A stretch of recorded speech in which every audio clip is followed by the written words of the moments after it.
خوتي مغاربه السلام عليكم. اليوم الاربعاء 23 غشت 2023 غنتكلم على واحد العمليه ديال النصب طرات بمدينه اكادير هذا الاسبوع، خطيره خصها تقرا في الجامعات المغربيه والدوليه. علم الاجرام. بطل هذه العمليه هذه ديال النصب شاب عنده 23 عام وصاحبته عندها 21 عام اللي من بعد غيتزوج بها، وهذه واحد 3 ايام غادي يهربوا من المغرب. 15 مليار اللي ضربوا ل 5000 مواطن. غنشرح لكم كيفاش. قبل منها واحد الشاب واحد اخر حتى هو 273 مليون ضربها كيخدم قال لهم في السولد. السولد شنو هو؟ هو واحد العمليه ديال تبييض الاموال، ديال تهريب العمله الصعبه، ديال تهريب الاموال المغرب للخارج. كيجيو هنا في المغرب جوج ديال الانواع. كاين اللي بغى باش يمشي اون فاكونس في الخارج وبغى يدي معاه 20 مليون 30 مليون، كيجي عند هاد صحاب السولد. وهاد صحاب السولد كاينين في فيسبوك صفحات وكل شيء. كتجي لعنده كتقول لي هكا 10 المليون اعطيها لي في البلاد الفلانيه. هو كيعيط للناس اللي عنده في ديك البلاد الفلانيه اللي عندهم الفلوس وبغاو يبيضوا الفلوس ديالهم، فلوس ديال المخدرات، فلوس ديال الاجرام. كيعطيو لهذاك الفلوس ليه الاخر كيشد هذوك الفلوس هنا حتى كيجمع واحد الحصيصه وكيمشي يستثمرها كاش في العقار. العقار باسم ناس اخرين ولا باسمه ولا واحد العمليه خطيره، عصابات اجراميه.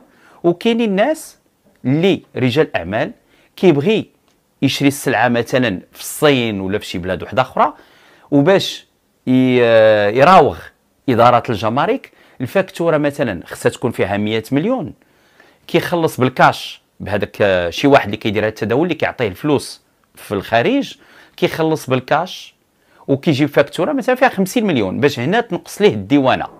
وهذا شيء متداول. وهذا ضرب 273 مليون وغبر وخلى الناس مصيدين، وخلى واش العصابه اللي كاينه في الخارج اللي كتعطي الاموال اللي كيديروا التبييض ديال الاموال غادي يتلقاو ليه ولا شنو غيطرا ولا هذا الله اعلم. هذا السيد هرب لتركيا. البطل انا غنسميه بطل الاسبوع هنا في مدينه اكادير بدر شاب عنده 23 عام، مستوى دراسي جد متواضع، ثانوي. اشنو دار؟ زعما بواحد الطريقه انا قلت لكم داهيه. هذا السيد واعر جمع واحد شي نساء ربات بيوت. انا تواصلت مع شحال من وحدين فيهم وتواصلوا معايا، وكل اللي جا عندي شفتو ناس الله يعمرها دار ربات بيوت. قال لهم كندير تريدينغ البورصات العالميه في انترنت، وكان استثمر في العقار وكيجيب لي داكشي الفلوس بالزربه. قال لهم غتعطوني 2500 درهم 10 ايام كنردها لكم 5000 درهم. الارباح 5000 درهم. تصوروا معايا. هاد الامهات قالوا ما فيها باس 2500 درهم وناخذ 5000 درهم. عطاوها ليه. دازت 10 ايام عطاهم 5000 درهم، وراس المال ديك هذه كلها غير ارباح، و2500 درهم كتبقى راس المال. دازت 10 ايام الاخرى عاود عطاهم شي 4000 درهم. الناس طمعوا وكيقولوا كيفاش عطينا 2500 درهم ومازال ما كملش الشهر ودخلنا 9000 درهم. هذا وسماه هو البورصه والتداول اي كوميرس. كل خطره شنو كيقول لهم؟ رانا التجاره الالكترونيه راه خدامه والبورصات العالميه وهذا وحط واحد 3 ديال لي زيكرون وكيدير التصاور ديال لي كورب ديال البورصات وكيصور لهم. الامهات ما عارفينش شنو غادي يطرا. عطى لهاد الناس هادو في واحد الشهر الفلوس وقال لهم شوفوا كل وحده غادي نعينها، وسمعوا الناس كي دايرين قائده، وكل قائده غادي يكونوا عندها الناس ديالها، وكل قائده غادي يكونوا عندها ارباح كبيره على حساب الناس اللي غادي تجيب. شنو غادي هاد الناس هادو غادي تبدا بخوها عمها خالتها خوها هذا، وغادي يجمعوا الفلوس وكيدير لهم واحد الباقات بحال هادو اللي غادي تشوفوا في الصوره، وكيقول لهم الا جمعتوا مثلا 5 المليون وبلوكيتيها لمده 10 شهور غادي نردها لكم ب 20 مليون في 10 شهور. الا بلوكيتو مثلا 5000 درهم غنعطيها لكم 6 المليون.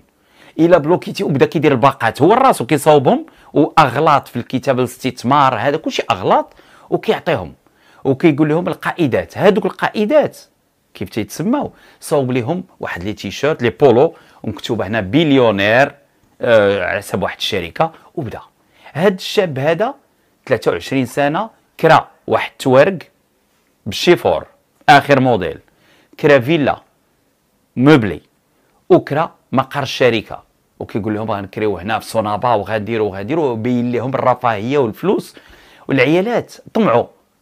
ولكن راه ماشي داك الطمع بالمفهوم ديالنا حنايا، كاينين مشى غير لديك الطبقه الفقيره هي الاولى سيب لها، راه 5000 درهم راه 2000 درهم. كاين عيالات اللي مشاو خداو كريدي، مشاو تسلفوا، يا اما ديك دارت، يا اما مشاو القروض الصغار